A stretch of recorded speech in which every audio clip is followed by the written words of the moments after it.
Hello students, chapter number 7 coordinate geometry से exercise 7.2 complete करेंगे इस वीडियो के अंदर। ये एक्सरसाइज बेस्ड है सेक्शन फार्मूला के ऊपर। क्या होता है सेक्शन फार्मूला, एक बार रिवाइज करवा देता हूं। अगर आपको कोई line segment let suppose A be the हुई है और ए के कोऑर्डिनेट्स यहां पर दे रखे हैं जिन्हें हम x1 y1 से डिनोट करते हैं, और इसके दूसरे एंड पॉइंट के कोऑर्डिनेट्स यहां दिए हुए जिनको हम x2 और y2 से डिनोट करते हैं। अगर इस लाइन सेगमेंट को कहीं से ब्रेक किया जाए, मान लीजिए इस लाइन सेगमेंट को यहाँ P पॉइंट से ब्रेक किया जाए, तो इस P पॉइंट के कोऑर्डिनेट्स क्या होंगे वो पता करने के लिए हम यूज करते हैं सेक्शन फॉर्मूला का। ये यहाँ पे सेक्शन फॉर्मूला लिखा हुआ है।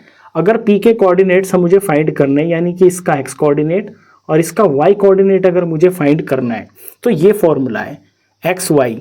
एक्स कोऑर्डिनेट निकलता है इस चीज से जो यहाँ पहले लिखी हुई है, m1 इंटू x2 प्लस में m2 इंटू x1 अपॉन में m1 प्लस m2।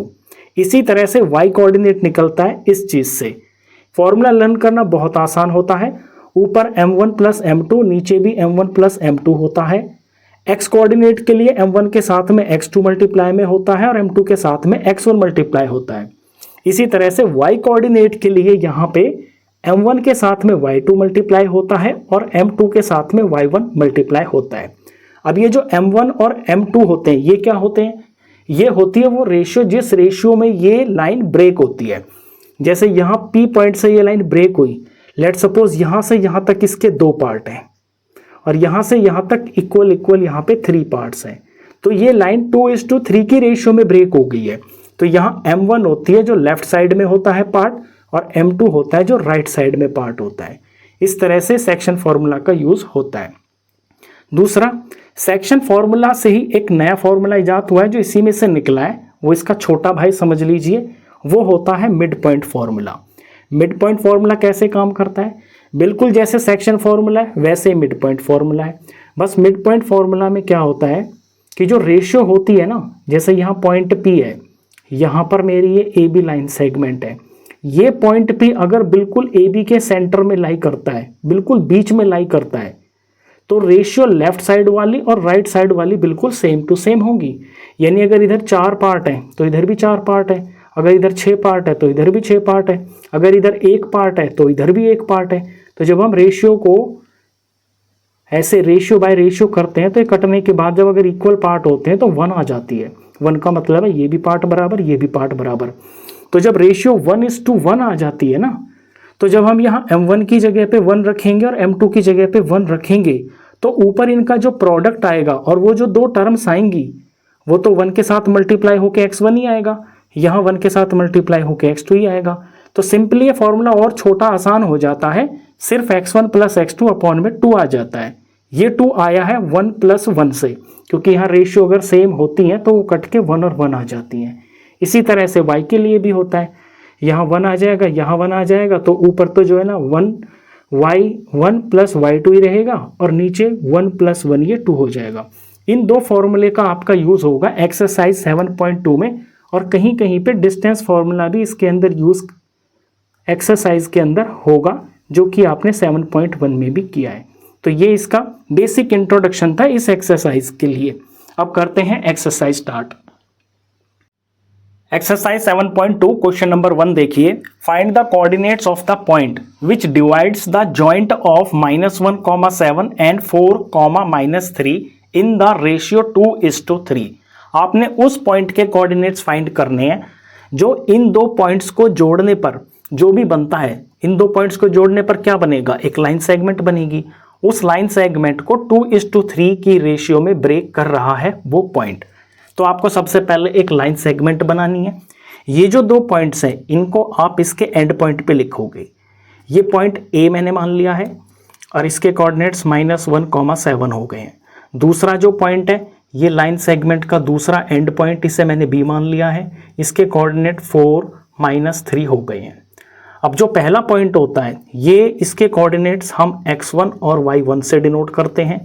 जो दूसरा पॉइंट होता है इसके कोऑर्डिनेट्स को हम x2 और y2 से डिनोट करते हैं।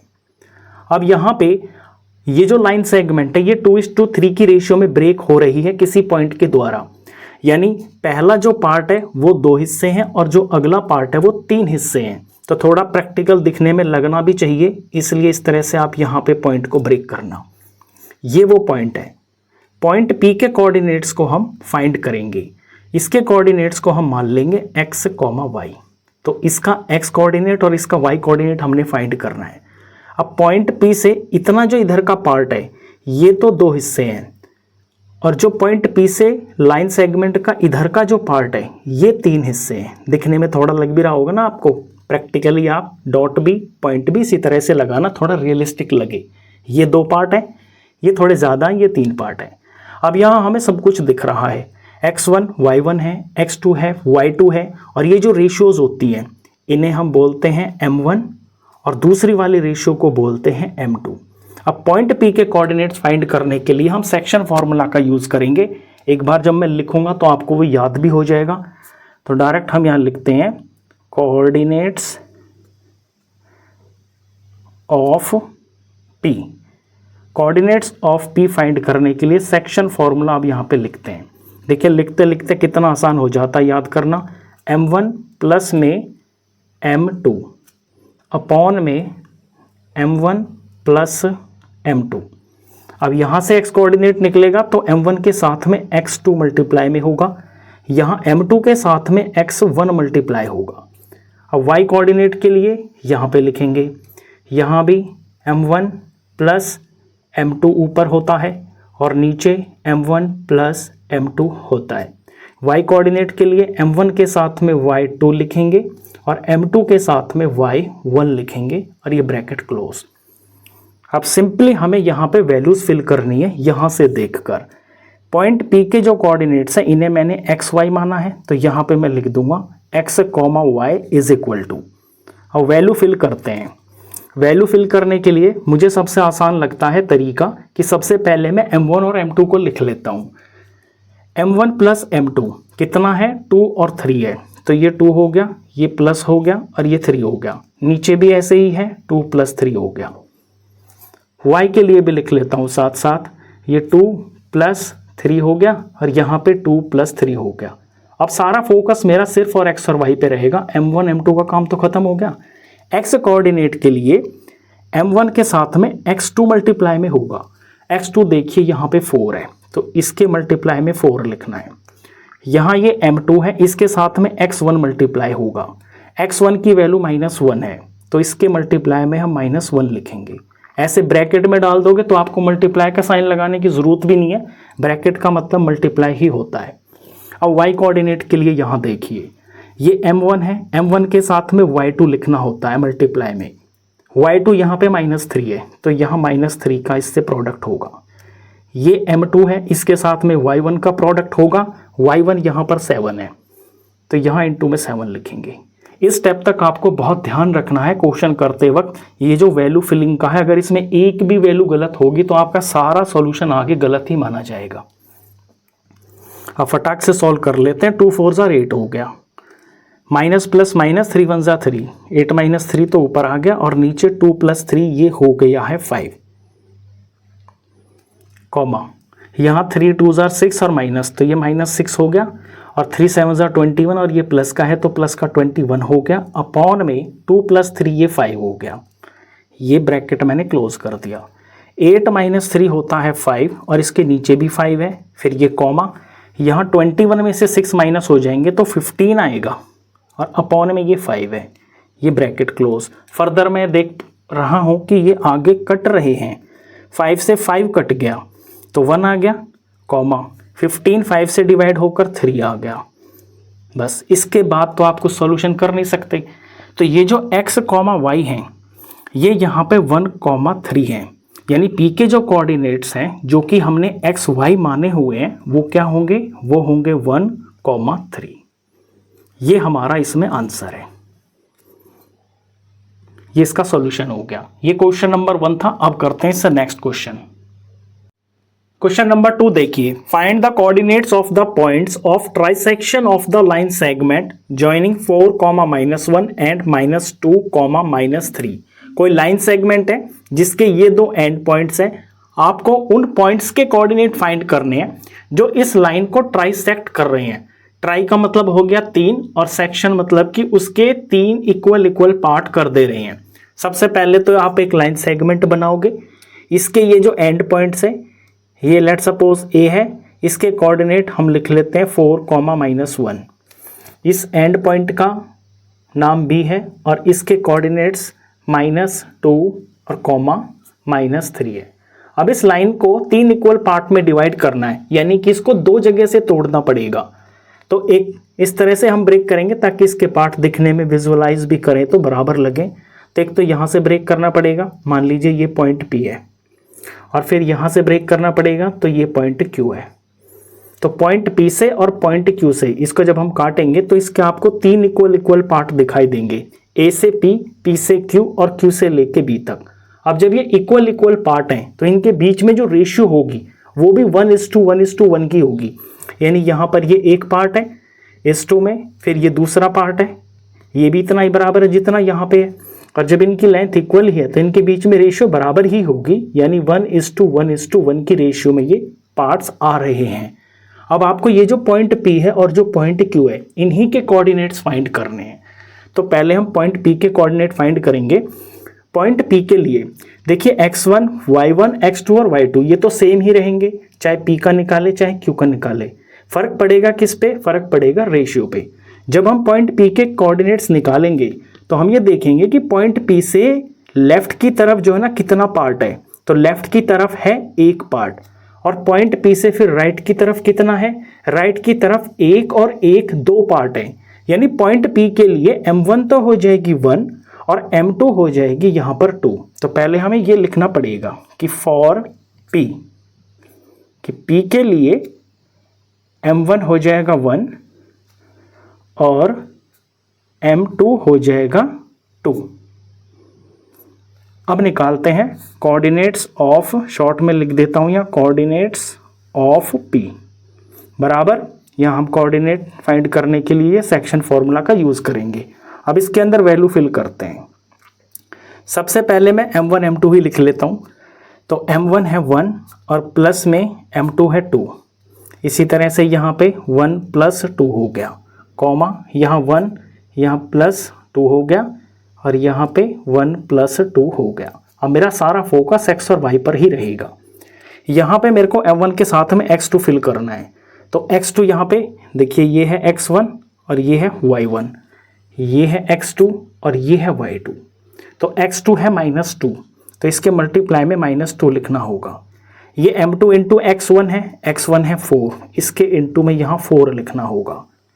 अब y कोऑर्डिनेट पे आ जाइए। m1 के साथ में y2 की मल्टीप्लाई होती है, y2 है -3, ये -3 का इसके साथ प्रोडक्ट होगा। फिर m2 के साथ में y1 होता है, y1 है यहाँ पे -1, इसके प्रोडक्ट में -1 होगा। नेक्स्ट स्टेप के अंदर 2 × 1 = 2, तो माइनस का तो 2 आ गया, 4 × 2 = 8, ये प्लस का 8 आ गया। नीचे 1 + 2 ये 3 आ गया। y पर देखिए 3 × 1 = 3, तो माइनस का 3 आ गया, और -1 × 2 माइनस का 2 आ गया। नीचे 1 + 2 ये 3 हो गया। नेक्स्ट स्टेप के अंदर 2 में से 2 माइनस का है, प्लस का 8 है, तो +-6 हो गया, और प्लस का 6 आएगा तो 6/3 हो गया। और उस तरफ में -3 -2 माइनस का 5 आ गया, और अपॉन में ये 3 आ गया। ये फर्दर आगे सॉल्व हो रहा है। 6/3 होता है 2, कॉमा, और -5/3 ये तो कटेगा नहीं, तो ये -5/3 ही रहेगा। इस तरह से मैंने पॉइंट P के कोऑर्डिनेट्स फाइंड कर दिए हैं। तो यहाँ पॉइंट P के कोऑर्डिनेट्स हम फिगर में लिख देते हैं। ये है 2 - 5/Q, 5/3। अब Q के कोऑर्डिनेट्स फाइंड करते हैं। पॉइंट Q के लिए यहाँ पे जो रेशियो है वो चेंज हो जाएगी। आपको पॉइंट Q के ऊपर खड़े होना है और इसके लेफ्ट में देखना है कि कितने इक्वल पार्ट हैं। तो 1 और 2, यानी यहाँ m1 तो हो जाएगी 2, और पॉइंट Q के फिर राइट में आप देख रहे हो कि एक पार्ट है, तो इसकी जो m2 है वो हो जाएगी 1। सिंपली दिखाई दे रहा है ना आपको यहाँ पे कि Q से इस तरफ 2 पार्ट हैं, Q से इस तरफ एक पार्ट है। तो ये पहले हम लिख लेंगे यहाँ पर कि फॉर Q के लिए m1 तो हो जाएगा 2 एंड m2 हो जाएगा 1। अब यहाँ हम निकालते हैं coordinates of Q। Coordinates of Q. पहले आप सेक्शन फॉर्मूला लिखोगे इस तरह से, फिर यहाँ पे आप वैल्यू फिल करोगे। चलिए वैल्यू फिल कर लेते हैं इसके अंदर। सबसे पहले मैं m1 m2 का ही काम ख़त्म कर लेता हूँ। m1 और m2, 2 और 1 है इस बार, तो यहाँ 2 और यहाँ प्लस में 1, यहाँ 2 + 1 चिपका के लिख लेंगे। यहाँ 2, यहाँ पे प्लस में 1 और इसके नीचे भी 2 + 1 ही आएगा। अब x कोऑर्डिनेट पे फोकस कीजिए। यहाँ 2 के साथ में x2 आएगा। x2 है यहाँ पर -2, तो इसके साथ में -2 का प्रोडक्ट होगा। यहाँ फिर x1 आएगा, x1 है 4, यहाँ पे इनटू में 4 आएगा। अब y पे आइए, यहाँ y2 आएगा, तो y2 है -3, यहाँ y1 आएगा, y1 है -1, इनटू में -1।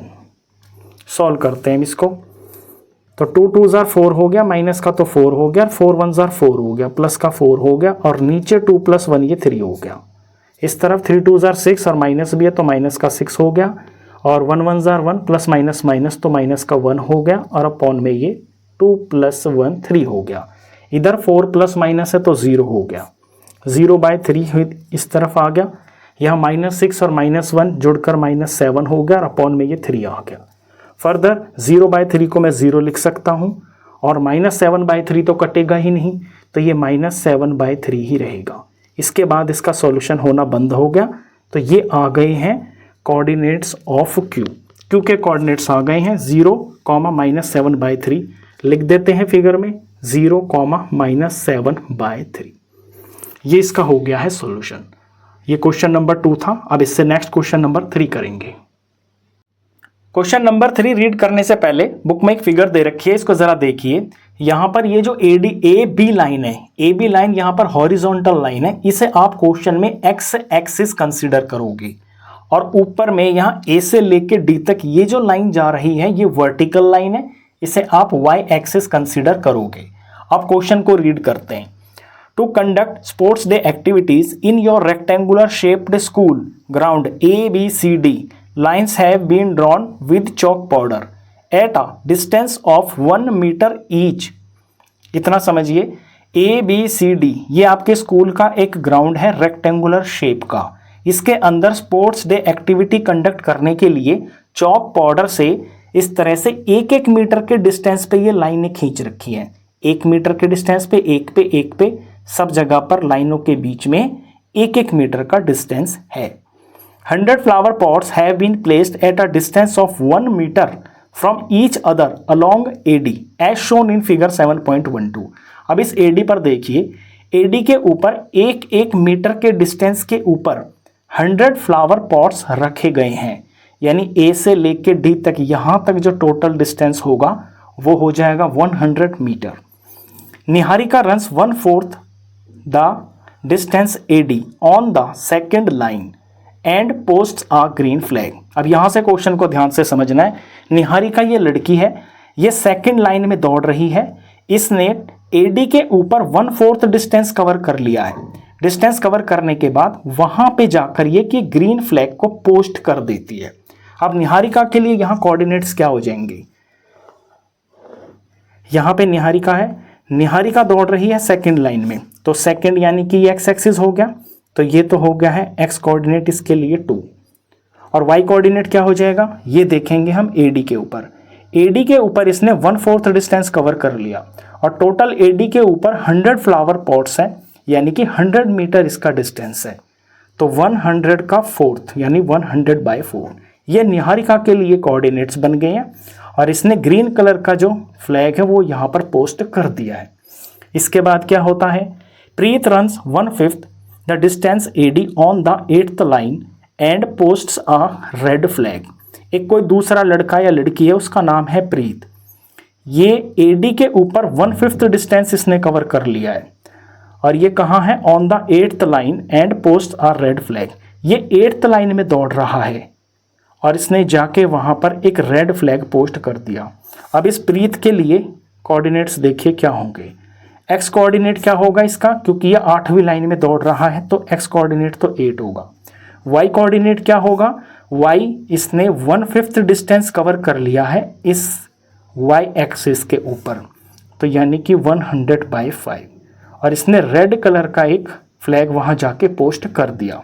यहाँ तक की कहानी समझ में आ गई होगी आपको बिल्कुल अच्छे से। What is the distance between both the flags. अब ये जो फ्लैग्स हैं, एक फ्लैग और ये फ्लैग दूसरा, जो इन दोनों ने अपने अपने पोस्ट किए हैं, इनके बीच में एक तो ये बताना है कि डिस्टेंस कितना है। एक नंबर क्वेश्चन तो ये है।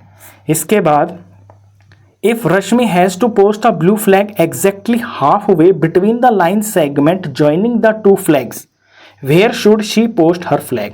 अब कोई तीसरी लड़की है, उसका नाम है रश्मि। रश्मि चाहती है कि ये जो निहारिका और प्रीत ने अपने अपने फ्लैग पोस्ट किए हैं, वो इनके बिल्कुल सेंटर में, बिल्कुल बीचों बीच अपना एक फ्लैग पोस्ट करना चाहती है। तो ये जहाँ पे फ्लैग पोस्ट करेगी, इसका एड्रेस क्या होगा, यानी कि इसके कोऑर्डिनेट्स क्या होंगे, ये हमसे दूसरा क्वेश्चन पूछा है। बस इसके आगे क्वेश्चन खत्म हो जाता है। तो अब इसको हम सॉल्व करते हैं शीट के ऊपर। तो सबसे पहले तो हम अपनी गिवन इंफॉर्मेशन से कोऑर्डिनेट्स ऑफ निहारिकास फ्लैग फाइंड कर लेंगे, जो कि क्या है 2,100/4 यानी 2,25 हो जाएगा। फिर कोऑर्डिनेट्स ऑफ प्रीत्स फ्लैग फाइंड कर लेंगे, जो क्या है 8,100/5, तो 8,20 हो जाएगा। अब इन दोनों फ्लैग्स के बीच में हमें डिस्टेंस फाइंड करना, ये हमारा पहला क्वेश्चन है। तो डिस्टेंस बिटवीन बोथ फ्लैग्स लिखते हैं हम, डिस्टेंस बिटवीन बोथ फ्लैग्स। अब क्योंकि दो पॉइंट्स के बीच में हमें डिस्टेंस फाइंड करना है, तो यहाँ पे डिस्टेंस फॉर्मूला का यूज़ करना होगा। तो डिस्टेंस फॉर्मूला लिख लेते हैं, हमने लास्ट एक्सरसाइज में किया था, √x2 - x1 का होल स्क्वायर प्लस में y2 - y1 का होल स्क्वायर। यहाँ पे वैल्यू लगा देते हैं। इनमें से जो पहला वाला है, ये मैं x1 और y1 ले लेता हूँ, और ये मैं x2 और ये y2 ले लेता हूँ। तो x2 - x1 यानी 8 - 2, 8 - 2 इसका होल स्क्वायर हो गया। y2 - y1 यानी 20 - 25, 20 - 25 इसका होल स्क्वायर हो गया। सॉल्व करते हैं इनको, तो 8 - 2 हो गया 6, 6 का स्क्वायर हो गया, प्लस में 20 - 25 माइनस का 5 और इसका होल स्क्वायर हो गया। 6 का स्क्वायर होता है 36 और -5 का स्क्वायर प्लस का 25 हो जाएगा, और इसके ऊपर यहाँ पर ये रूट लग जाएगा। इसके बाद इनका सम कर देंगे, 30, 40, 50, 60, 61 आ रहा है, और ये रूट में 61 आ रहा है। अब 61 का स्क्वायर रूट तो हम फाइंड नहीं कर सकते हैं, तो यही हमारा आंसर होगा। और क्योंकि ये डिस्टेंस है और यहाँ जो यूनिट चल रही थी क्वेश्चन में वो मीटर चल रही थी, एक्स और वाई एक्सिस के ऊपर दोनों जगह पे यूनिट मीटर में चल रही थी, तो ये मीटर में इसमें हमारा आंसर होगा। ये मैंने एक क्वेश्चन का जवाब दिया है। अभी नेक्स्ट जो इसके अंदर पूछा है वो ये है कि इन दोनों फ्लैग्स के बीच में रश्मि अपना फ्लैग, ब्लू फ्लैग गाड़ना चाहती है, तो ये ब्लू फ्लैग की पोजीशन क्या होगी। अब क्योंकि ये बिल्कुल सेंटर में गाड़ना चाहती है, यानी कि इसका हमें मिड पॉइंट चाहिए, तो मिड पॉइंट फॉर्मूला से हम रश्मि का जो ब्लू फ्लैग है उसकी पोजीशन हम फाइंड कर सकते हैं। तो अब रश्मि के लिए लिखते हैं coordinates of Rashmi's flag, coordinates of Rashmi's flag. Rashmi के फ्लैग के कोऑर्डिनेट हमें पता चलेंगे मिड पॉइंट फॉर्मूला से, वो होता है x1 + x2 अपॉन में 2, कॉमा y1 + y2 अपॉन में 2। सिंपल है, x1 y1 ये हमारे यही है, ये जो दोनों फ्लैग्स के हैं, क्योंकि ये एक लाइन सेगमेंट बन गई है। यहाँ पर एक फ्लैग है, यहाँ पर एक फ्लैग है, यहाँ पे रश्मि अपना फ्लैग लगाएगी, तो ये जो पॉइंट होंगे ये इस लाइन सेगमेंट के एंड पॉइंट्स हो गए ना, इसी का तो मिड पॉइंट हमने फाइंड करना है। तो बस ये यहाँ पर इनके कोऑर्डिनेट्स दे रखे हैं निहारिका के और प्रीत के फ्लैग के, यहीं से हम वैल्यू लिखेंगे। यहाँ पे x1 और x2 यहाँ से देखिए 2 + 8 है, तो लिखेंगे 2 + 8, 2 + 8 और बाय 2 हो गया।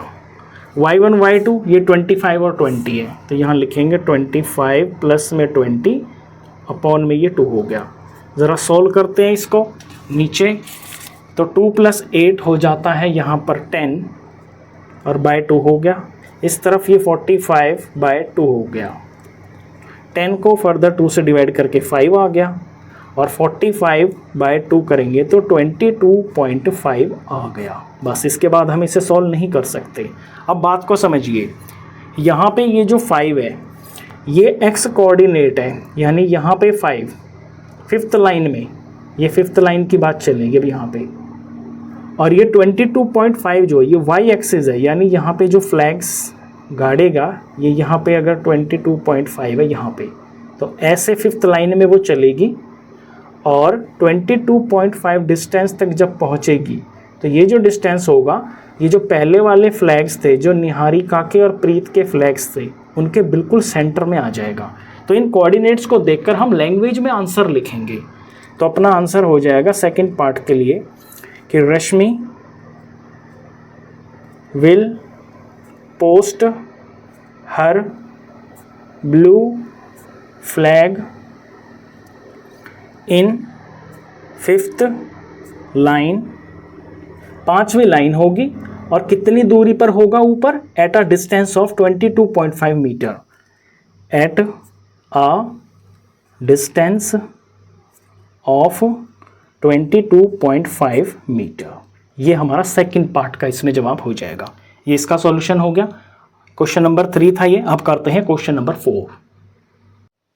क्वेश्चन नंबर 4 देखिए, find the ratio in which the line segment joining the points -3, 10 and 6, -8 is divided bye -1, 6। अब यहाँ रेशियो आपको फाइंड करनी है। रेशियो यानी कि M1:M2 आपने फाइंड करना है। जो लाइन सेगमेंट है उसके ये दो एंड पॉइंट्स दे रखे हैं, इज डिवाइडेड बाय -1, 6। जो इंटरसेक्शन पॉइंट है ना, जहाँ पे ये सेक्शन है, ये सेक्शन पॉइंट के कोऑर्डिनेट्स दे रखे हैं। तो एक लाइन तैयार करेंगे। पहले तो इस एंड पॉइंट का नाम A रख लेते हैं, इसके कोऑर्डिनेट हो गए -3, 10। इस एंड पॉइंट का नाम B रख लेते हैं, इसके कोऑर्डिनेट्स हो जाएंगे 6, -8 डिवाइडेड बाय दिस पॉइंट, यानी कहीं पे इस लाइन के ऊपर ये कहीं पे कोई पॉइंट जिसका नाम हम P रख लेते हैं, इसके कोऑर्डिनेट्स -1, 6 दे रखे हैं। हमने फाइंड करनी है यहाँ पे M1:M2 रेशियो फाइंड करनी है ना। तो रेशियो भी हम जो है सेक्शन फॉर्मूला का यूज करके ही फाइंड करते हैं। सबसे पहले रेशियो को ना लेट किया जाता है, तो late ratio is K:1, K:1 यानी कि ये तो है K M1 और ये है यहाँ पे 1। इसके बाद अब आपको बात को समझना है। यहाँ पे ये मैंने सेक्शन फॉर्मूला लिखा हुआ है। सेक्शन फॉर्मूला, ये जो x और y है ये इस पॉइंट P के ही तो कोऑर्डिनेट्स हैं, यही तो निकलते हैं इस फॉर्मूले से। और ये जो पहले लिखा हुआ है इतना वाला M1:x2 + M2 x1/M1 + M2, ये इस x के बराबर है, ये इसका x कोऑर्डिनेट है, और y के बराबर है ये वाला। तो रेशियो फाइंड करने के लिए हमें इस पूरे फॉर्मूले में वैल्यू फिल करने की ज़रूरत नहीं पड़ती है। क्या होता है कि हम x कोऑर्डिनेट को या तो इस x वाले फॉर्मूले से कंपेयर करा देते हैं या फिर y वाले को इस y वाले से कंपेयर करा देते हैं, वहीं से हमारी बात बन जाती है। तो जब मैं इस x को इससे कंपेयर कराता हूँ, x इसी के बराबर तो है, तो मैं यहाँ ऐसे लिखूँगा कि M1 में x2 प्लस M2 में x1, M1 प्लस M2, ये x कोऑर्डिनेट है उस पॉइंट का जो लाइन को यहाँ पर ब्रेक कर रहा है, यानी कि ये है x। अब अपने फिगर में से मैं यहाँ से वैल्यूज फिल कर लेता हूँ। ये जो x कोऑर्डिनेट है ये यहाँ पे -1 दे रखा है, तो यहाँ हम लिख लेंगे -1। अब इस तरफ वैल्यूज देखिए, यहाँ पे क्या फिल करेंगे हम, M1 M2 जो कि मैंने K:1 माने हुए हैं, तो ये K हो गया और प्लस में 1 और यहाँ K + 1, ये तो मैंने ये फिल कर लिए। x2 और x1 यहाँ फिल करने हैं। x2 हो जाएगा b के कोऑर्डिनेट्स में से जो x है ये 6 है, यहाँ 6 की मल्टीप्लाई करेंगे, यहाँ x1 लिखेंगे, x1 होगा जो a पॉइंट का x कोऑर्डिनेट है -3, यहाँ -3 रखेंगे। मैंने यहाँ पे x कोऑर्डिनेट को ले लिया है। आप चाहें तो ये y में ये भी ले सकते हो और फिर y की जगह आप क्या लिख लोगे, y की जगह आप 6 लिख लोगे। तो सिर्फ एक कोऑर्डिनेट से ही कंपेयर कराने से जो है ना बात बन जाती है। अब इसको सिंप्लीफाई जस्ट करना है हमको, यहाँ से k की वैल्यू मिल जाएगी। 6 इंटू के 6k हो गया और 1 3 जार 3 और माइनस का 3 हो गया, अपॉन में ये k प्लस 1 हो गया और इज इक्वल टू यहाँ माइनस 1 हो गया। इसके नीचे कुछ भी नहीं है तो 1 मान लेते हैं। तो इसके बाद करना पड़ेगा हमें यहाँ पे क्रॉस मल्टीप्लाई कर लेते हैं नीचे स्नैक शीट के ऊपर। 6k माइनस 3 को 1 से मल्टीप्लाई करेंगे तो ये आ जाएगा 6k minus 3 is equal to -1 को k प्लस 1 से मल्टीप्लाई करना है। तो पहले -1 की k से मल्टीप्लाई होगी तो माइनस का k हो जाएगा, फिर -1 की 1 से होगी तो 1 1 जार 1 और प्लस और माइनस माइनस का 1 हो जाएगा। अब k को लेफ्ट में रख लेते हैं हम, ये 6k ऑलरेडी लेफ्ट में है, ये माइनस के जब इधर आएगा तो ये प्लस का k हो जाएगा इज इक्वल टू नंबर को राइट में रख लेते हैं। -1 अपनी जगह पे है, -3 इधर आएगा तो ये प्लस का 3 हो जाएगा। यहाँ 6k प्लस 1k ये 7k हो गया इज इक्वल टू प्लस का 3 माइनस का 1 ये 2 हो गया। वैल्यू मेरे को k की चाहिए तो k इज इक्वल टू ये 2 हो गया। ये जो 7 यहाँ मल्टीप्लाई में है ये इधर जाकर डिवाइड में आ जाएगा। तो ये जो k इज टू 1 है, पहले मैं आपको आंसर लिख देता हूँ फिर बताता हूँ। जब आप ratio k is to 1 let करते हो और ये जिसके भी बराबर आ जाती है ना, तो यही आपकी रिक्वायर्ड रेशियो होती है, वो यही होती है। यानी जो आंसर है वो तो है आपका 2:7, ये इसका आंसर हो गया है। अब यहाँ आप बोलोगे कि सर हमने जो रेशियो है ना वो k इज टू 1 मानी है, यानी ये लाइन थी, यहाँ पे k और यहाँ पे इज टू ये 1 है, तो k की वैल्यू आई है 2/7, ये तो 2/7 है और ये है 1, तो हमने इस पार्ट को जो है यहाँ पे 2 लिख दिया और इस पार्ट को हमने 7 लिख दिया। ऐसा हमने क्यों किया? तो देखिए इसके पीछे का कॉन्सेप्ट समझिए। रेशियो में अगर हम किसी सेम नंबर से मल्टीप्लाई कर देते हैं ना दोनों तरफ, दोनों रेशियोज में, तो उससे उसकी बैलेंसिंग पे फर्क नहीं पड़ता है। यहाँ 2/7 है, अगर मैं इसको 7 से मल्टीप्लाई कर देता हूँ तो बैलेंस रखने के लिए ये जो 1 है इसे भी मैं 7 से मल्टीप्लाई करूँगा। यहाँ 7 से 7 कट जाएगा तो ये 2 पार्ट के बराबर आ जाएगा। यहाँ 1 7 जार 7 हो जाएगा तो ये 7 पार्ट के बराबर आ जाएगा। ये रीज़न होता है। अगर रेशियो आपकी k इज टू 1, हमारा यहाँ पे डायरेक्ट जब भी आप रेशियो निकालोगे ना तो k ही आएगा। वो k जब आएगा वो फ्रैक्शन में होगा और वही आपकी रिक्वायर्ड रेशियो होगी, वही आपका आंसर होगा। ये मैंने जस्ट कॉन्सेप्ट बताया है आपको, कहीं आप इसमें कंफ्यूज ना हो जाओ कि ये तो सिर्फ k की वैल्यू आई है, यानी ये तो लेफ्ट वाली रेशियो का नंबर आया है 2/7, यहाँ का तो नंबर ही नहीं है पता। तो मैंने आपको बता दिया ना कि ये k इज टू 1 है, k की वैल्यू 2/7 आई है। इस फ्रैक्शन को खत्म करने के लिए मैं इसके डिनोमिनेटर से ही इसकी मल्टीप्लाई कर दूंगा। यहाँ किया है तो फिर यहाँ भी करूँगा उसी सेम नंबर से। इससे होगा ये कि इसका डिनोमिनेटर खत्म हो जाएगा, ये सिर्फ 2 बन जाएगा, एक होल नंबर बन जाएगा और ये रेशियो थोड़ी सी बढ़कर ये भी होल नंबर ही रह जाएगी। तो ये इसका फाइनल आंसर है। ये क्वेश्चन नंबर 4 था। इसके बाद करेंगे क्वेश्चन नंबर 5। क्वेश्चन नंबर 5 देखिए, फाइंड द रेशियो। क्वेश्चन 5 में भी आपको रेशियो ही फाइंड करनी है। In which the line segment joining a 1, -5 and b -4, 5 is divided by the x axis. कोई लाइन सेगमेंट है जो इन दो पॉइंट से जुड़कर बन रही है। पहले लाइन ही बना लेते हैं हम। ये लाइन है, इस बार हमें लाइन का नाम भी दे रखा है a और a के कोऑर्डिनेट्स 1, -5 है। दूसरा एंड पॉइंट इसका b है और b के कोऑर्डिनेट्स -4, 5 दे रखे हैं। इस लाइन के ऊपर क्या हो रहा है, इसको डिवाइड किया जा रहा है बाय द x एक्सिस, यानी इसको जो काट रही है ना वो x एक्सिस काट रही है। तो समवेयर मान लीजिए इस पॉइंट P के ऊपर इसको x एक्सिस काट रही है। अब जब ये x एक्सिस काट रही है तो बात को समझना, x एक्सिस के ऊपर x कोऑर्डिनेट की तो कोई वैल्यू होती है, तो यहाँ हमने x लिख दिया, लेकिन y कोऑर्डिनेट वहाँ पे 0 होता है। बस ऐसे ही हमको यहाँ पे इसके कोऑर्डिनेट्स पता चल जाएंगे जहाँ से ये लाइन कट रही है। आपने कार्टेशियन सिस्टम तो देखा होगा ना, जैसे ये x कोऑर्डिनेट है, x कोऑर्डिनेट के ऊपर कहीं भी कोई भी आप पॉइंट ले लो, उसके ऊपर y की वैल्यू तो 0 होती है। वही काम मैंने यहाँ किया है कि यहाँ y कोऑर्डिनेट 0 होगा और x कोऑर्डिनेट की कुछ ना कुछ वैल्यू होगी।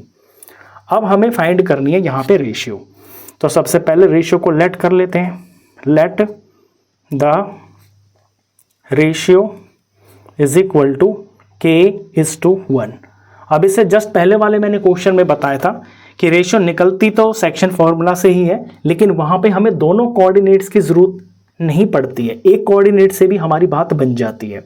तो देखिए यहाँ इस P पॉइंट का ना मेरे को y कोऑर्डिनेट पता है, तो इस y कोऑर्डिनेट का यूज करके ना मैं डायरेक्ट यहाँ से रेशियो फाइंड कर सकता हूँ। y कोऑर्डिनेट क्या होता है ये तो मैंने बताया आपको, ये x कोऑर्डिनेट होता है, ये y कोऑर्डिनेट होता है। तो सिंपली y कोऑर्डिनेट वाला जो फॉर्मूला है ये लगा के और इसको मैं 0 के बराबर दिखा के यहां से मैं K:1 की जो वैल्यू है वो फाइंड कर लूंगा। तो x के लिए, ये y कोऑर्डिनेट के लिए मैं फॉर्मूला लिख रहा हूँ।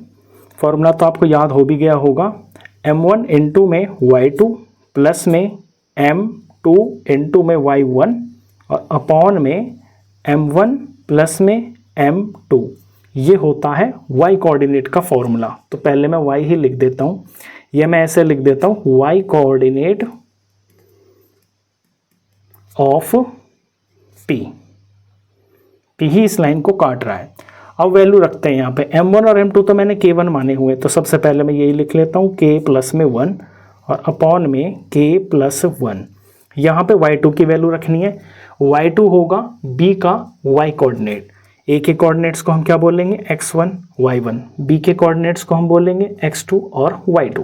तो y2 है यहाँ पे 5, यहाँ इसकी 5 से मल्टीप्लाई होगी, फिर m2 की y1 से मल्टीप्लाई होगी, y1 है -5, तो यहाँ इसकी -5 से मल्टीप्लाई होगी। y coordinate of point p ये हमें पता है 0 है, तो इसे हम 0 के बराबर रख लेंगे। अब सॉल्व करते हैं, 5 इंटू के यहाँ पर 5k हो गया, यहाँ प्लस माइनस माइनस हो गया, 5 1 जार 5 हो गया, अपॉन में ये k+1 हो गया, इज इक्वल टू में ये 0 है। 0 के नीचे कुछ नहीं है तो हम 1 मान लेते हैं, 1 तो होता ही है। अब हमें क्रॉस मल्टीप्लाई करना पड़ेगा, क्रॉस मल्टीप्लाई करेंगे तो 5k - 5 को 1 से करेंगे तो ये 5k - 5 ही आ जाएगा। यहाँ k+1 को 0 से मल्टीप्लाई करेंगे तो ये 0 ही आ जाएगा। इसके बाद का स्टेप देखिए, यहाँ वैल्यू हमने k की फाइंड करनी है, तो k वाली जो टर्म है इसको हम बचा लेंगे, -5 उधर चला जाएगा, तो 5k हमने बचा लिया, इज इक्वल टू 5 उधर चला गया, तो ये k की वैल्यू यहाँ से आ जाएगी 5/5, यानी k की वैल्यू आ गई है 1:1। तो ये तो मेरा पहला जवाब है। यहाँ रेशियो मेरे को चाहिए थी ना, तो जो ये लाइन है ए बी हमें जो लाइन दे रखी थी, जो यहाँ पे p पॉइंट काट रही थी, इसकी रेशियो 1:1 है, यानी कि ये बिल्कुल इक्वल पार्ट में। अब पॉइंट P के यहाँ पे कोऑर्डिनेट्स जो है, x कोऑर्डिनेट तो हमें पता नहीं था और हमें पता था यहाँ पे y कोऑर्डिनेट, ये हमको पता था। Also find the coordinates of the point of division, ये मैंने आगे क्वेश्चन पढ़ा या नहीं मुझे ध्यान नहीं है, लेकिन हमने एक पार्ट का आंसर तो दे दिया। अभी करना क्या है, also find the coordinates of the point of division. ये जो पॉइंट ऑफ डिवीजन P है ना, इसके आपको कोऑर्डिनेट्स भी फाइंड करने हैं, यानी कि x कोऑर्डिनेट और y कोऑर्डिनेट आपको दोनों पता होने चाहिए। y कोऑर्डिनेट तो मुझे पता ही है, तो मैं इसमें मेहनत क्यों करूँगा, मैं डायरेक्ट इसका x कोऑर्डिनेट और फाइंड कर देता हूँ, फिर दोनों को एक साथ करके लिख के दिखा दूंगा, बस यही करने वाला हूँ मैं। तो यहाँ पे मैं लिखता हूँ x कोऑर्डिनेट ऑफ P, तो अब यहाँ x के लिए फॉर्मूला लिखते हैं, ये होगा m1 इंटू में x2 प्लस में m2 इंटू में x1 अपॉन में m1 प्लस m2। अब m1 और m2 तो मुझे पता ही चल गए, ये 1:1 है, तो इसका पहला आंसर ही लिख देता हूँ मैं। यहाँ रिक्वायर्ड रेशियो जो है 1:1 है, ये एक आंसर आ गया है हमारा। दूसरा आंसर अब हम यहाँ से निकाल रहे हैं, पहले x कोऑर्डिनेट फाइंड करेंगे, m1 m2 1 1 है, तो 1 इंटू में ये और 1 इंटू में x1 और अपॉन में 1 + 1। अब x2 की वैल्यू लिखते हैं, इसके लिए मुझे फिगर पे जाना पड़ेगा। यहाँ x2 की वैल्यू है -4, तो यहाँ -4 रहेगा, और फिर यहाँ x1 की वैल्यू के लिए ये 1 वैल्यू फिल करी जाएगी, ये 1 रखेंगे हम यहाँ पे। सॉल्व कर देते हैं इसको, 4 1 ज़ा 4, माइनस का 4 हो गया, प्लस में ये 1 हो गया, अपॉन में ये 2 हो गया, -4 + 1 माइनस का 3 हो गया, अपॉन में ये 2 आ गया। तो तो देखिए एक्स कोऑर्डिनेट, ये जो हमारा पॉइंट P था ना, ये वाला, इसका एक्स कोऑर्डिनेट मैंने फाइंड किया है, ये है -3/2।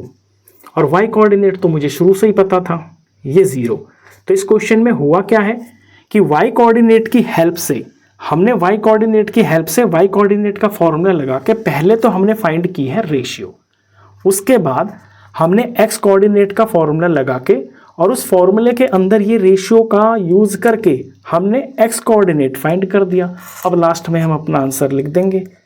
आंसर हमने P माना हुआ था ना, पॉइंट ऑफ जो इंटरसेक्शन था, जो काट रहा था, इसके कोऑर्डिनेट एक्स कोऑर्डिनेट -3/2 है और वाई कोऑर्डिनेट इसका 0 है। ये हमारा सेकंड आंसर है। ये क्वेश्चन नंबर 5 था। अब करते हैं इससे नेक्स्ट क्वेश्चन। क्वेश्चन नंबर 6 देखिए, if this and this are the vertices of a parallelogram taken in order, find x and y. अगर ये जो 4 पॉइंट्स आपको दे रखे हैं ये किसी पैरेललोग्राम के वर्टिसेस हैं और ये बिल्कुल ऑर्डर में लिखे हुए हैं, तो फिर यहाँ ये जो अननोन एक्स है और ये जो वाई है, इसकी वैल्यू आपको फाइंड करनी है। सबसे पहले तो एक पैरेललोग्राम बना लेंगे और इसका ऑर्डर वाइज नेम रखेंगे, A, B, C और ये D। अब A के कोऑर्डिनेट्स हम पहले वाले लिखेंगे जो कि है यहाँ पे 1, 2। B के फिर ऑर्डर वाइज लिखेंगे तो अगला B के लिए हो जाएगा 4, Y। फिर C के लिए हो जाएगा X, 6 और D के लिए हो जाएगा 3, 5। अब यहाँ पे X और Y की वैल्यू हम कैसे फाइंड कर सकते हैं? देखिए, पैरेललोग्राम की एक प्रॉपर्टी होती है कि इसके जो डायगोनल्स होते हैं ना, ये एक ही पॉइंट पर इंटरसेक्ट होते हैं और ये एक दूसरे को मिड पॉइंट पर काटते हैं। ये पैरेललोग्राम की प्रॉपर्टी आपको पता है। जहां भी एक पॉइंट पर इंटरसेक्ट होंगे, इनका जो मिड पॉइंट होता है वो सेम होता है, यानी BD का मिड पॉइंट वो भी सेम होगा और ये जो AC का मिड पॉइंट है ये भी सेम होगा। जहां ये कटते हैं ये अपने अपने मिड पॉइंट पर ही कटते हैं। तो यहाँ मिड पॉइंट फॉर्मूले का हम यूज करेंगे और एक्स और वाई की वैल्यू हम फाइंड कर देंगे। एक बार मिड पॉइंट फॉर्मूला मैं यहाँ लिख देता हूँ, x1 + x2 अपॉन में 2, इससे x कोऑर्डिनेट आ जाएगा, और y1 + y2 अपॉन में 2, इससे y कोऑर्डिनेट आ जाता है। इनका जो मिड पॉइंट है वो क्या ले लिया है मैंने यहाँ पे, उसका नाम रख लिया है मैंने O।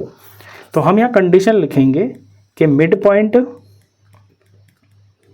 Of AC diagonal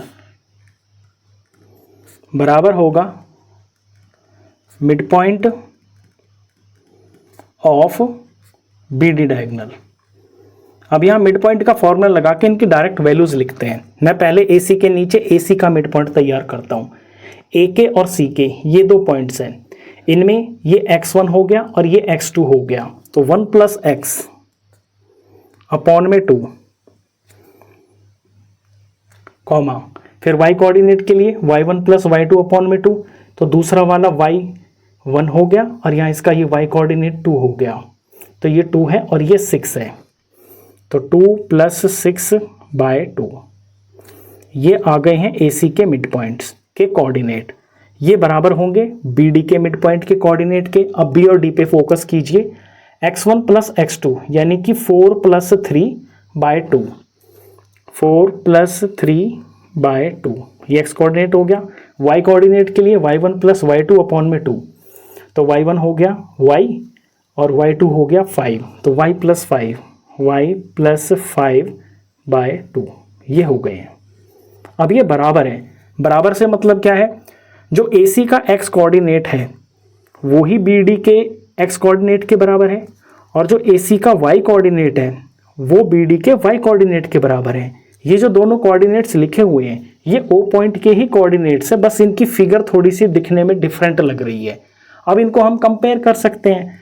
x coordinate अगर x कोऑर्डिनेट के बराबर है तो यहाँ से मैं लिख सकता हूँ कि 1 + x अपॉन में 2 ये बराबर होगा इस x कोऑर्डिनेट के, जो कि लिखा हुआ है 4 + 3 अपॉन में 2। यहाँ से सॉल्व करके मैं x की वैल्यू फाइंड कर लूँगा, तो ये 1 + x हो गया अपॉन में ये 2 हो गया, इज इक्वल टू 4 + 3 7 हो गया, 7/2 हो गया।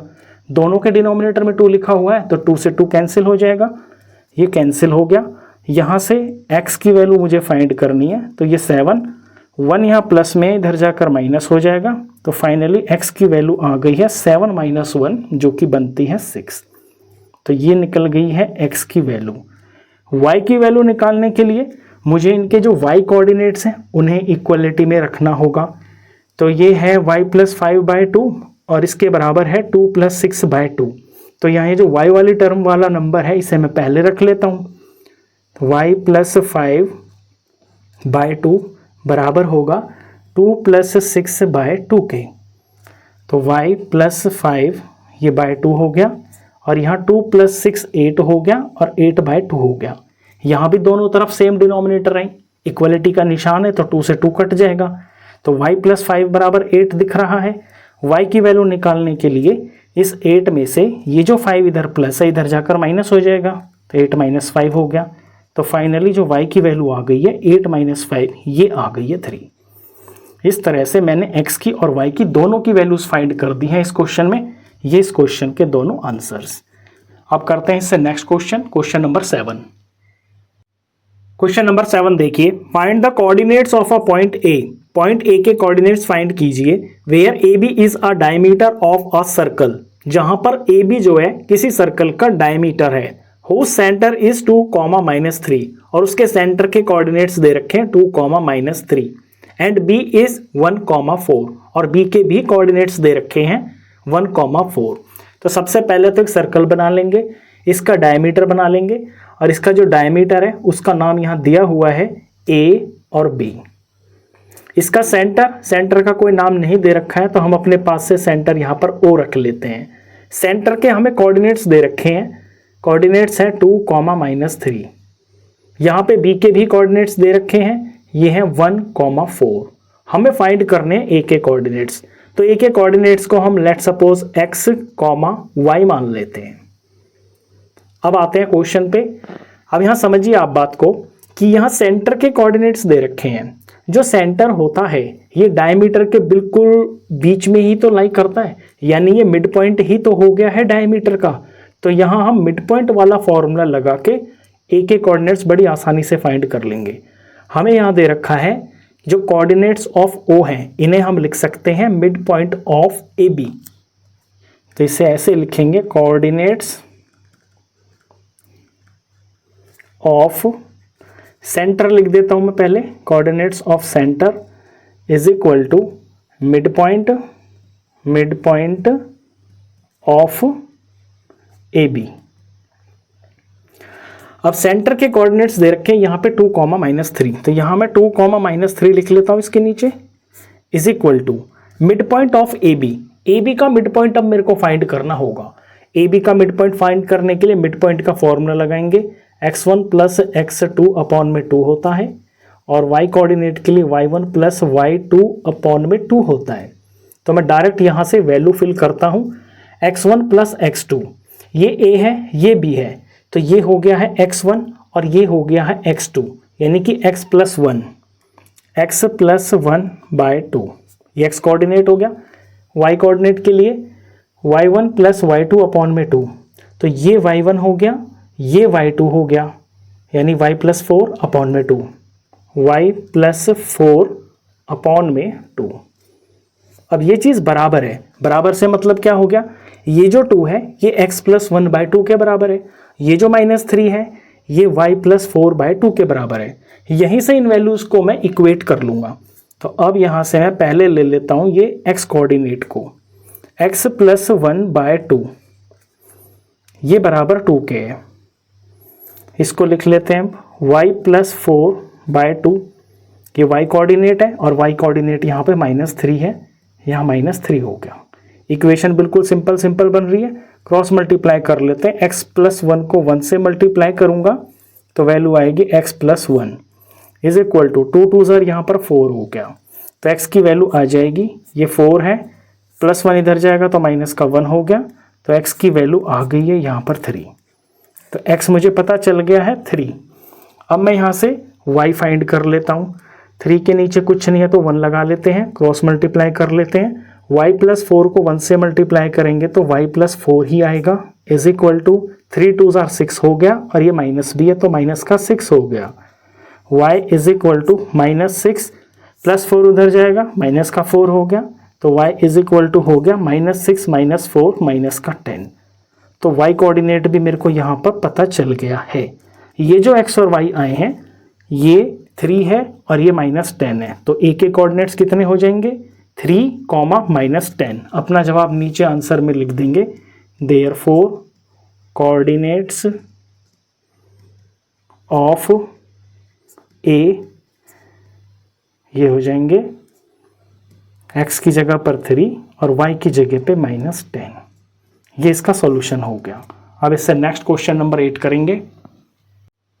क्वेश्चन नंबर 8 देखिए, ये इंपॉर्टेंट क्वेश्चन है।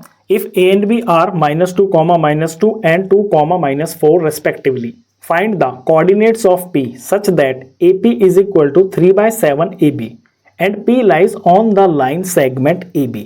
कोई लाइन सेगमेंट AB है, तो हमने ये AB एक लाइन सेगमेंट बना ली है। यहाँ पर A और B के कोऑर्डिनेट्स भी हमें दे रखे हैं। A के कोऑर्डिनेट्स है -2, -2 और B के कोऑर्डिनेट्स हैं यहाँ पर 2, -4। अब यहाँ पर हो क्या रहा है, यहाँ पे P के कोऑर्डिनेट्स आपको फाइंड करने हैं। जो P है वो लाइन सेगमेंट AB के ऊपर है। मान लीजिए यहाँ पे कहीं पे P है, इसके कोऑर्डिनेट्स आपको फाइंड करने हैं, x कोऑर्डिनेट और y कोऑर्डिनेट, ये मैंने XY मान लिए। अब ये फाइंड करने के लिए मेरे को AP इज टू PB की रेशियो चाहिए, क्योंकि मेरे पास एंड पॉइंट्स के कोऑर्डिनेट्स तो हैं, तो मेरे को M1 और M2 तो चाहिए। फिर सेक्शन फॉर्मूला लगा के मैं P पॉइंट के कोऑर्डिनेट्स फाइंड कर दूंगा। तो वो जो रेशियो वो हमें डायरेक्ट नहीं दे रखी है, यहाँ पे हमें रेशियो दे रखी है AP is equal to 3/7 AB। तो AP अपॉन PB तो नहीं दे रखी ना डायरेक्ट, तो हमें AP अपॉन PB पहले बनानी पड़ेगी। यानी ये हमारी रिक्वायरमेंट है, AP अपॉन में PB हमको चाहिए, वो हमें यहीं से मिलेगी। तो देखिए इसको सॉल्व करके कैसे हम अपनी रिक्वायर्ड रेशियो को निकालते हैं। हमें AP बराबर दे रखा है 3/7 AB, ये मैंने ऐसे उतार लिया। अब AP तो ठीक है, AP तो हमें चाहिए, ये जो AP टर्म है ये तो हमें चाहिए, तो AP को तो एज इट इज रखते हैं हम। यहाँ ये जो 3/7 AB है, इस AB को मैं ब्रेक कर लेता हूँ, AB को मैं AP और प्लस PB में ब्रेक कर लेता हूँ। तो ये 3/7 तो मैंने एज इट इज ले लिया, और AB की जगह पे मैं इसको ब्रेक कर लेता हूँ AP प्लस में PB। AP और PB का सम जो है AB ही तो होता है, तो यही किया है बस मैंने। अब यहाँ हम क्रॉस मल्टीप्लाई कर लेते हैं, ये जो 7 है ये इधर जाकर AP के मल्टीप्लाई में चला जाएगा, तो ये हो जाएगा 7 times of AP is equal to, यहाँ पे क्या होगा, यहाँ पे 3 इंटू AP और प्लस में 3 इंटू PB हो जाएगा, ये 3 इन दोनों से मल्टीप्लाई हो जाएगा, तो 3 इंटू AP और प्लस में 3 इंटू PB हो गया। अब जो मेरी सारी टर्म्स है ना वो AP और PB की ही फॉर्म में है, तो यहाँ से मैं अब अपना रिजल्ट निकाल सकता हूँ। मैं AP और AP को एक साथ रख लेता हूँ, यहाँ पे 7 AP है, ये 3 AP इधर आ जाएगा, माइनस का 3 AP हो गया। दूसरी तरफ बचा है 3 PB, यहाँ 7 AP और 3 AP, ये सॉल्व होकर इनका कोफिशिएंट 4 बचेगा, माइनस हो जाएंगे कोफिशिएंट, तो ये 4 AP आ गया। और दूसरी तरफ 3 PB है, यहाँ बिल्कुल क्लियर है। अब देखिए मेरे को रेशियो AP अपॉन PB चाहिए, यानी AP पहले चाहिए और अपॉन में PB चाहिए, तो यहाँ मैं AP को तो एज इट इज AP ही रख लेता हूँ, और ये जो दूसरी तरफ PB मल्टीप्लाई में ये जब इसके नीचे आएगा तो ये डिवाइड में आ जाएगा PB। तो ये अल्फ़ाबेट्स को मैंने एक तरफ रख लिया।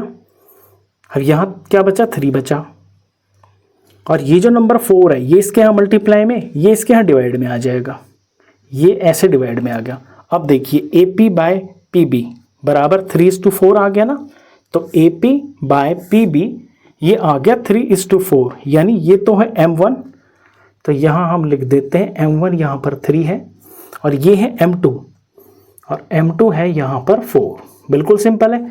तो इसलिए ये जो क्वेश्चन है ना थोड़ा इंपॉर्टेंट क्वेश्चन है, यहाँ पे थोड़ा सा ये जो वर्किंग नोट आपको करना पड़ा है ना, इसके एक्स्ट्रा मार्क्स मिल रहे हैं आपको। अब डायरेक्ट हमें सेक्शन फॉर्मूला लगाना है, और तो कुछ क्वेश्चन में कुछ स्पेशल है नहीं, तो जल्दी से यहाँ हम सेक्शन फॉर्मूला लगा लेते हैं। तो इसके जो पॉइंट P है इसके कोऑर्डिनेट्स को मैंने XY मान लिया है, तो ये XY बराबर होंगे, फॉर्मूला पहले लिख देता हूँ एक बार, section formula m1 x2 plus में m2 x1 अपॉन में m1 प्लस m2, ये x कोऑर्डिनेट के लिए, y कोऑर्डिनेट के लिए m1 इंटू y2 प्लस में m2 इंटू y1 और अपॉन में m1 प्लस m2। वैल्यू लगाते हैं, थोड़ा इधर कर लेता हूँ, जगह मिल जाएगी। m1 m2 ये मैं पहले कॉपी कर लेता हूँ जल्दी से, m1 और m2 यहाँ पे 3 और 4 है, तो 3 इसके साथ मल्टीप्लाई प्लस 4 इसके साथ मल्टीप्लाई और नीचे में 3 प्लस 4 होगा।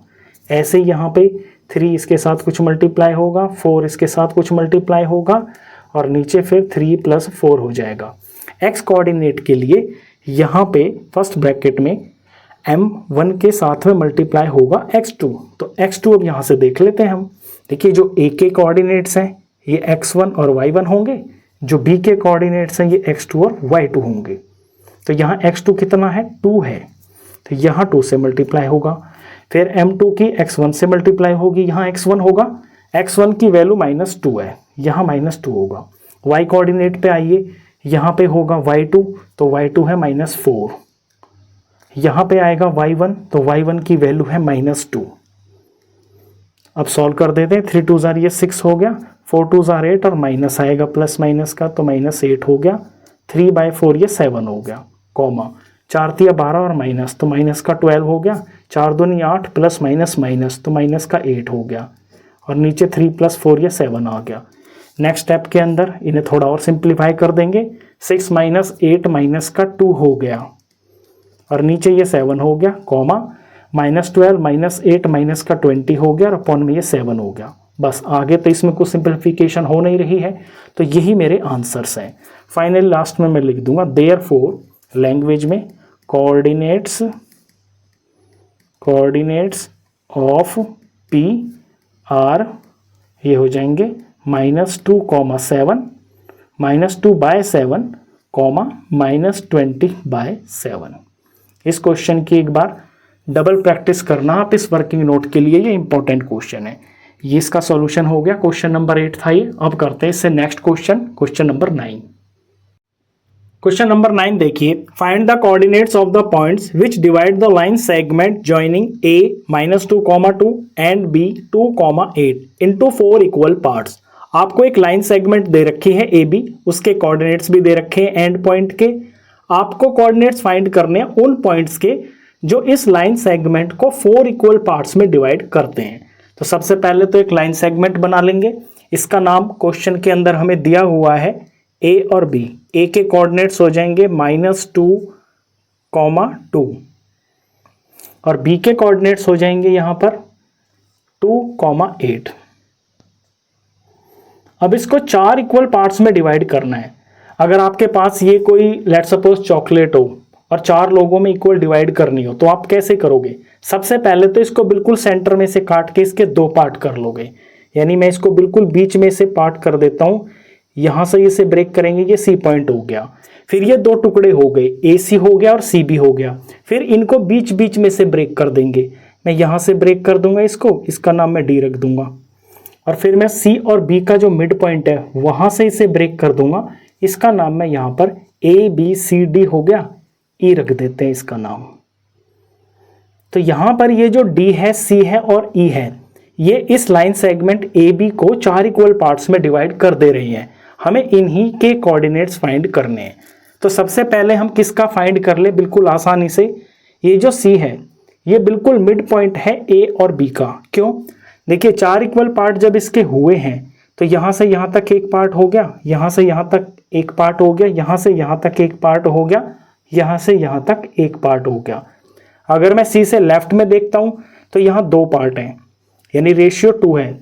और अगर C के राइट में देखता हूं तो यहां भी 2 पार्ट है, तो यहां भी रेशियो 2 है, यानी रेशियो बन रही है 2:2। जब रेशियो बिल्कुल सेम होती है तो रेशियो आपस में कट के 1:1 आ जाती है, यानी ये लाइंस जो हैं ये पार्ट बराबर है। तो इसमें डायरेक्ट हम मिड पॉइंट का फॉर्मूला लगा सकते हैं, बिना सेक्शन फॉर्मूला के हम इसको मिड पॉइंट के फॉर्मूले से डायरेक्ट आसानी से कर सकते हैं। सबसे पहले हम C के कोऑर्डिनेट्स फाइंड करते हैं, तो लिखते हैं कोऑर्डिनेट्स ऑफ सी, ये बराबर हो जाएंगे। मिड पॉइंट का फॉर्मूला एक बार लिख देता हूँ, x1 प्लस में x2 अपॉन में 2 comma y1 plus y2 upon में 2। अब यहाँ वैल्यू लगाते हैं इनकी। देखिए x1 x2 हम c के निकाल रहे हैं, यहाँ पर ये जो a के कोऑर्डिनेट्स हैं ये x1 और ये y1 हो जाएंगे, और जो b के कोऑर्डिनेट्स हैं ये x2 और y2 हो जाएंगे, क्योंकि हम मिड पॉइंट निकाल रहे हैं a b का, तो a और b के पॉइंट्स को यहाँ पे लिया जाएगा। वैल्यू लगाते हैं, x1 प्लस x2, x1 है -2, x2 की वैल्यू है 2, -2 प्लस 2 हो गया अपॉन में ये 2 हो गया, फिर comma y1 plus y2, y1 है 2 और y2 है 8, तो 2 प्लस 8 हो गया और यहाँ पर ये अपॉन में 2 आ गया। इसे सॉल्व करते हैं तो देखिए प्लस का 2 माइनस का 2 0 हो गया, 0 को 2 से डिवाइड कर दो तो 0 ही आएगा, कॉमा 2 प्लस 8 10 हो गया, 10 को 2 से डिवाइड कर दो तो 5 आएगा। तो यहाँ पे c के कोऑर्डिनेट्स मैंने फाइंड कर दिए हैं। अब c के कोऑर्डिनेट्स को हम यहाँ पर लिख देते हैं ताकि क्वेश्चन समझने में हमें आसानी रहे। c के कोऑर्डिनेट्स हो गए हैं 0,5। अब मेरा फोकस रहेगा d के ऊपर। d देखिए, d से लेफ्ट में a की तरफ यहाँ एक पार्ट है और d से लेके c तक यहाँ पर एक पार्ट है। इट मीन्स जो d है ना वो AC का मिड पॉइंट है। अब मिड पॉइंट का फॉर्मूला लगा के और a और c के कोऑर्डिनेट्स को यूज करके मैं d के कोऑर्डिनेट्स फाइंड कर दूंगा। तो अब मैं d के कोऑर्डिनेट्स फाइंड कर रहा हूं, तो लिखते हैं कोऑर्डिनेट्स ऑफ d। अब फॉर्मूला मैं दोबारा से नहीं लिखूंगा, एक बार क्वेश्चन में एक बार फॉर्मूला लिखना जरूर होता है। x1 प्लस x2 अपॉन में 2। देखिए अगर मैं d का मिड पॉइंट निकाल रहा हूं, सॉरी d निकाल रहा हूं जो कि AC का मिड पॉइंट है, तो इस बार a के जो कोऑर्डिनेट्स हैं ये x1 y1 हो जाएंगे और जो c के कोऑर्डिनेट्स हैं ये हो जाएंगे x2 और y2। इसी चीज का आपको ध्यान रखना है। तो यहाँ x1 और x2 यानी -2 और 0, -2 प्लस में 0 अपॉन में 2 हो गया। y के लिए y1 प्लस y2, y1 है 2 और y2 है 5, यानी 2 प्लस में 5 और अपॉन में 2 हो गया। इनकी वैल्यू निकालते हैं तो इधर सामने लिख देता हूँ, माइनस का 2 प्लस 0, माइनस का 2 ही हो गया, -2 को 2 से डिवाइड करेंगे तो माइनस का 1 आ गया, तो ये -1 आ गया, कॉमा यहाँ 2 प्लस 5 7 हो गया, 7/2, 7/2 को हम काट नहीं सकते तो ये 7/2 ही रहेगा। ये हमने 7/2 लिख दिया। आगे डी के कोऑर्डिनेट्स बिल्कुल आसानी से। अब ई पे फोकस कीजिए। ई जो है मिड पॉइंट है सी और बी का, तो जब हम ई के कोऑर्डिनेट्स फाइंड करेंगे मिड पॉइंट फॉर्मूला से, तो सी के जो कोऑर्डिनेट्स हैं इन्हें लेंगे हम x1 और y1 और बी के कोऑर्डिनेट्स को ले लेंगे हम x2 और y2 सी के लिए। अब फाइंड करते हैं coordinates of E. Coordinates of E, x1 plus x2 यानी 0 प्लस 2, 0 प्लस 2 अपॉन में 2, कॉमा y1 प्लस y2, ये y1 हो जाएगा 5 और y2 हो जाएगा 8, तो 5 प्लस में 8 अपॉन में 2। इसका जवाब मैं सामने लिख देता हूँ। 0 प्लस 2 2 हो गया, 2 को 2 से डिवाइड कर दोगे 1 आएगा, तो x कोऑर्डिनेट 1 आ गया। 8 और 5 13 होते हैं, 13 को 2 से डिवाइड करेंगे यानी 13/2 ही हो गया, तो हम इसे फ्रैक्शन में ही लिखेंगे 13/2। ये इसके कोऑर्डिनेट्स हो गए हैं। तो देखिए मैंने तीनों पॉइंट्स के कोऑर्डिनेट निकाल दिए, मैं लाइन से लिख भी देता हूँ। डी के कोऑर्डिनेट है यहाँ पर -1, 7/2 और ई के कोऑर्डिनेट्स है 1, 13/2। अब इन सबको ना सीक्वेंस में लिख देते हैं अपने फाइनल आंसर के लिए, वो ज़्यादा बेटर रहेगा। तो जो आंसर होगा हमारा उसमें हम इनको सीक्वेंस वाइज लिख देंगे। सबसे पहला पॉइंट डी था, फिर सी था, फिर ई था। तो डी के जो कोऑर्डिनेट्स है ये हैं -1, 7/2, ये हो गया। फिर दूसरा जो पॉइंट है वो है 0,5, 0,5 और तीसरा जो पॉइंट है ई, इसके हैं कोऑर्डिनेट 1, 13/2, 1,13/2। ये हो गया मेरा इसका फाइनल आंसर। ये था क्वेश्चन नंबर 9। अब करते हैं question number 10। Question number 10, find the area of a rhombus of its vertices are this this and this taken in order. आपने एक रोम्बस का एरिया फाइंड करना है जिसके वर्टिसेस के कोऑर्डिनेट्स यहाँ पे दे रखे हैं और ये बिल्कुल ऑर्डर में है, यानी हमें इन्हें ऑर्डर में लेकर चलना होगा। सबसे पहले एक रोम्बस तैयार कर लेंगे, इसका कुछ नाम रख लेंगे ए, बी, सी और ये डी।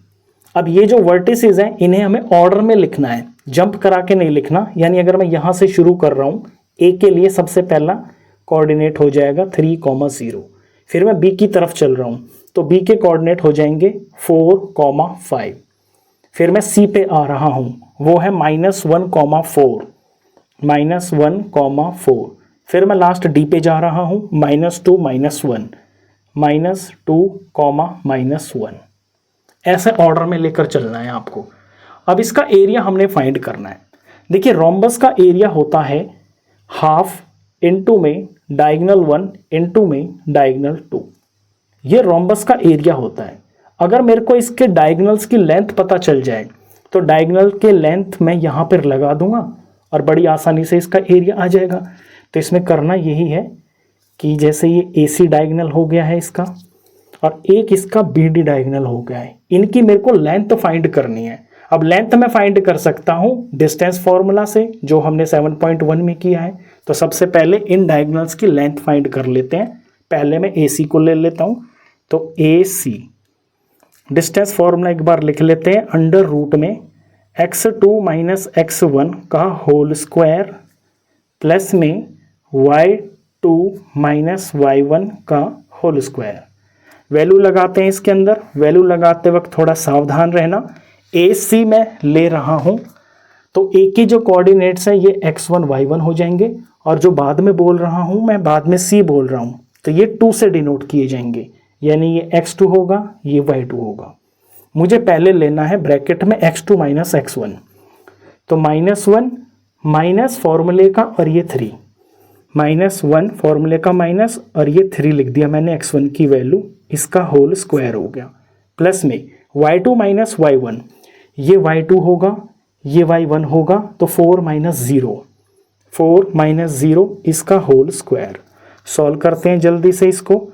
ये अंडर रूट लगाया, -1 -3 दोनों का सम -4 हो गया, इसका होल स्क्वायर हो गया, प्लस में 4 माइनस 0 4 हो गया, इसका होल स्क्वायर हो गया। नेक्स्ट स्टेप में अंडर रूट -4 का स्क्वायर, 4 4 ज़ार 16, माइनस माइनस प्लस 16 आ गया। नेक्स्ट स्टेप में 4 4 ज़ार 16, अगेन 16 आ गया। इसके बाद 16 और 16 का सम करते हैं तो ये 32 आ गया। 32 का मेरे को निकालना पड़ेगा यहाँ पे स्क्वायर रूट, तो 32 के प्राइम फैक्टर्स हम यहाँ पे कर लेते हैं। 2 से करेंगे तो 16 दूनी 32 होता है, फिर 2 से करेंगे 8 आ गया, फिर 2 से करेंगे 4 आ गया, 2 से करेंगे 2 आ गया, 2 से करेंगे 1 आ गया। यहाँ पे 2 का सेट बन गया, अगेन एक और 2 का सेट बन गया, ये 2 खाली रह गया। यानी जिनके पेयर बन गए हैं वो तो रूट से बाहर आ जाएगा, एक नंबर, एक 2 आएगा, एक 2 आएगा, रूट 2 अंदर रह जाएगा। तो इसे हम ऐसे लिखेंगे 2 इंटू में 2 और रूट में रह जाएगा ये 2। फाइनली ये क्या वैल्यू आ जाएगी, 2 2 ज़ार 4 रूट 2, ये आ गया 4 रूट 2। ये आ गई है AC की लंबाई। अब हम BD की लेंथ निकाल लेते हैं, यहाँ पर इस शीट के ऊपर यहाँ निकाल लेते हैं BD फॉर्मूला लिखने की ज़रूरत नहीं है, फॉर्मूला एक ही बार क्वेश्चन में एक बार लिखना ज़रूरी होता है। B और D के कोऑर्डिनेट्स पे फोकस रखिए यहाँ पे। तो D वाले हो जाएंगे x2 और y2 और B वाले हो जाएंगे x1 और y1, इन दो पे फोकस रखना। तो ये x2 है -2 और ये x1 है, तो -2 फॉर्मूले का माइनस और ये 4, -2 फॉर्मूले का माइनस और इसकी वैल्यू है 4, इसका होल स्क्वायर हो गया, प्लस में y2 है -1 और y1 है 5, तो इसका फॉर्मूले का माइनस और इसकी वैल्यू 5 है, इसका होल स्क्वायर हो गया। सॉल्व करते हैं इसे जल्दी से। -2 -4 इनका सम -6 आ गया, -6 का होल स्क्वायर हो गया, -1 -5 अगेन -6 आ गया, इसका होल स्क्वायर हो गया, -6 का स्क्वायर करेंगे तो ये 36 आएगा, अगेन -6 का स्क्वायर करेंगे ये 36 आएगा, 36 और 36 का सम करेंगे तो रूट में 72 आ जाएगा। 72 का स्क्वायर रूट निकालने के लिए हम प्राइम फैक्टर का यहाँ पे हेल्प ले लेते हैं। 2 से डिवाइड करेंगे 36 आ जाएगा, 2 से करेंगे 18 आ जाएगा, 2 से करेंगे 9 आ जाएगा, 3 से ये डिवाइड होगा 3 आ गया, 3 से डिवाइड होकर 1 आ गया, 2 का सेट बन गया, 3 का सेट बन गया, ये 2 अकेला बच गया, ये रूट में रह जाएगा, रूट से बाहर एक 2 आ जाएगा, एक 3 आ जाएगा स्क्वायर रूट के लिए। तो ये क्या लिखेंगे हम, 2 बाहर आ गया, यहाँ से 3 बाहर आ गया और एक रूट 2 इसके अंदर रह गया, 2 3 6 आ गया है और रूट 2 इसके साथ में हमने लगा दिया। तो ये वैल्यू आ गई है बी डी की। अब हम अपना फाइनल आंसर लिखेंगे एरिया ऑफ रोम्बस। अब लिखते हैं एरिया ऑफ रोम्बस। फिगर के हिसाब से पहले लिखेंगे हाफ d1 इंटू d2। एक डायगोनल इसका AC था, एक डायगोनल इसका BD था। इनकी वैल्यू लिखते हैं, ये हाफ हो गया।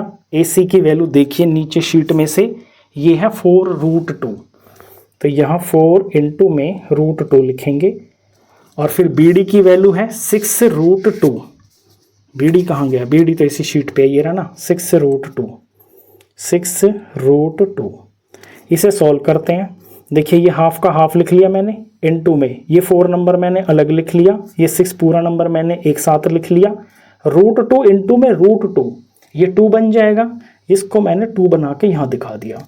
अब 2 से 2 पूरी तरह से कट गया, बचा क्या है, बचा है सिर्फ 4 और 6, 6 4 हो गया है 24। और क्योंकि हम यहाँ एरिया निकाल रहे हैं तो इसके अंदर स्क्वायर यूनिट्स लिखेंगे हम, स्क्वायर यूनिट्स। ये हो गया इसका फाइनल सॉल्यूशन। ये क्वेश्चन नंबर 10 था, एक्सरसाइज का ये लास्ट क्वेश्चन था। इसी के साथ ही एक्सरसाइज कंप्लीट हो जाती है।